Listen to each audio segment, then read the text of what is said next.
क्या आप सच में खुश होना चाहते हो या सिर्फ दुखी रहने का बहाना ढूंढ रहे हो? दुख ना एक चॉइस है। People choose unhappiness because it give them a clear reason not to act. सोचो जरा, अगर एक दिन आपको यह एहसास हो जाए कि आप दुखी इसलिए नहीं क्योंकि आपकी जिंदगी में कमी है, बल्कि इसलिए क्योंकि आप खुशी को पोस्टपोन कर रहे हैं। जैसे खुशी कोई डेस्टिनेशन हो, जब यह मिल जाएगा तब खुश होंगे, जब वो इंसान बदल जाएगा तब खुश होंगे, जब हालात ठीक हो जाएंगे तब खुश होंगे, और इसी तब के इंतजार में पूरी जिंदगी अब से निकल जाती है। The courage to be dislike का चैप्टर नंबर 5, जी हां, आखिरी चैप्टर इसी इल्यूजन को तोड़ता है, बहुत शांति से, बहुत बेरहमी से। यह चैप्टर आपसे कोई सपना नहीं बेचता, ये आपसे एक सवाल पूछता है, क्या आप सच में खुश होना चाहते हो या सिर्फ दुखी रहने का बहाना ढूंढ रहे हो? जी हां, एल्डेरियन साइकोलॉजी के हिसाब से हैप्पीनेस कोई फ्यूचर गोल नहीं है, हैप्पीनेस एक वे ऑफ लिविंग है। और यही आइडिया हमारे पूरे माइंडसेट के खिलाफ जाता है, हमारी ट्रेनिंग के खिलाफ जाता है। The courage to be disliked Ichiro Kishimi और फुमिताके कोगा की किताब चैप्टर बाय चैप्टर ईगो को छील छील के निकालती है, और इस चैप्टर नंबर 5 का नाम है to live in earnest in the here and now. बहुत ही खूबसूरत, मतलब पूरी सिंसियरिटी के साथ इसी पल में जीना, न कल के गिल्ट में, न कल की होप में, बस अभी इसी पल। हेलो दोस्तों, मैं आपका गाइड ओजांग और मैं आज आपके लिए लेकर आया हूं the courage to be dislike का एक ऐसा चैप्टर जो शायद आपको थोड़ा सा अनकंफर्टेबल करे, सोचने पर मजबूर करे। तो वीडियो के आखिरी तक बने रहना, क्योंकि जाने कब कौन सी बात जिंदगी बदल दे। अब इस चैप्टर की क्रोर प्रॉब्लम, जो इसका केंद्रीय विचार है, बहुत शार्प है। ऑथर कहते हैं कि ज्यादातर लोग इसलिए खुश नहीं होते क्योंकि वो खुश होना नहीं चाहते। ये लाइन सुनकर गुस्सा आता है, डिफेंसिव फीलिंग आती है, लेकिन फिलोसोफर ये रुकता नहीं। वो कहता है कि हम दुख को एक एक्सक्यूज की तरह इस्तेमाल करते हैं। जी हां, हम दुख को एक एक्सक्यूज की तरह इस्तेमाल करते हैं। जब तक ये प्रॉब्लम है मैं खुश नहीं हो सकता, जब तक वो इंसान ऐसा है मैं खुश नहीं हो सकता, जब तक मेरे पास वो नहीं है तब तक मैं खुश नहीं हो सकता। और इस तरह दुख हमें एक मोरल हाई ग्राउंड दे देता है।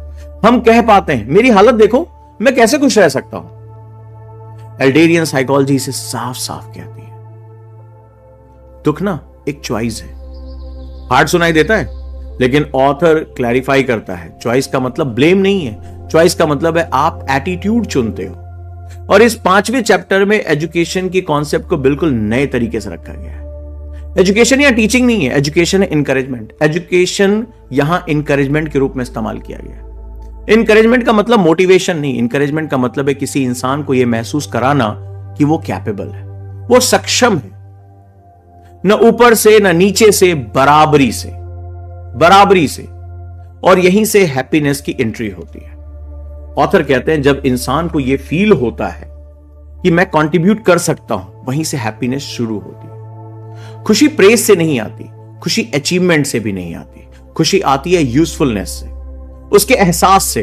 और यही बात मॉडर्न वर्ल्ड में सबसे ज्यादा मिसिंग है। हम बचपन से कंडीशन हो जाते हैं, मार्क्स लाओ तभी अच्छे हो, रिजल्ट दो तभी वैल्यू है, विन करो तभी रिस्पेक्ट मिलेगी। और फिर एडल्टहुड में भी यही सब चलता रहता है, जवानी में भी यही आगे बढ़ता रहता है, salary, status, follow, recognition, relationship. लेकिन ऑथर पूछते हैं कि अगर आप यूजलेस महसूस कर रहे हो तो क्या लाखों फॉलोअर भी आपको खुश कर पाएंगे? अंदर की फीलिंग क्या है तुम्हारी? और इस चैप्टर में फिलोसोफर बहुत कामली कहता है, बहुत खूबसूरत लाइन है, happiness is the feeling of contribution. मतलब आप किसी लार्जर होल का हिस्सा, एक बड़े मकसद का हिस्सा हो, और आप अगर कुछ दे पा रहे हो, दुनिया में कंट्रीब्यूट कर पा रहे हो, चाहे वो छोटा ही सही, चाहे कोई देखे या ना देखे, इंपॉर्टेंट है।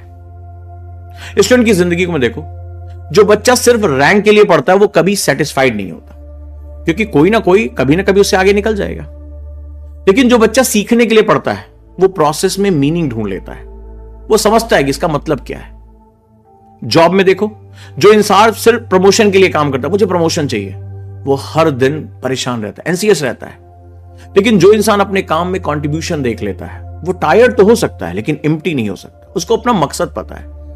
और सबसे इंपॉर्टेंट तो ये रिलेशनशिप में हो जाता है। जब आप रिलेशनशिप में सिर्फ ये देख रहे हो मुझे क्या मिल रहा है, आप हमेशा अनहैप्पी रहोगे। लेकिन जब आप ये देख पाते हो कि मैं क्या दे पा रहा हूं, बिना सेल्फ सेक्रीफाइस के मैं क्या कर पा रहा हूं, मैं क्या वैल्यू क्रिएट कर पा रहा हूं, वहां कनेक्शन पैदा होता है। और चैप्टर 5 यहां एक बहुत डेंजरस बिलीव तोड़ता है। डेंजरस बिलीव है कि मैं तब खुश होऊंगा जब कंडीशन। ऑथर कहते हैं कि अगर आप फ्यूचर में खुश होने का प्लान बना रहे हो तो आप प्रेजेंट में जी नहीं रहे, और जो प्रेजेंट में नहीं जीता वो कभी हैप्पी हो ही नहीं सकता। ये चैप्टर ये भी साफ करता है कि हैप्पीनेस प्लेजर नहीं है, प्लेजर मोमेंटरी होता है। बड़े ध्यान से सुनना, हैप्पीनेस कॉन्टिन्यूअस होता है। प्लेजर मिलता है शॉपिंग से, बिंज वॉचिंग से, नेटफ्लिक्स से, लाइक से, मैसेजिंग से, लेकिन जैसे ही वो खत्म होता है ना, खालीपन लौट आता है।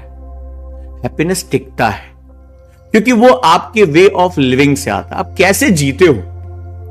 अब यह एक बहुत अनकंफर्टेबल आइडिया है, बहुत ही ज्यादा आपको परेशान कर सकता है। बहुत खूबसूरत लाइन है, people choose unhappiness because it give them a clear reason not to act.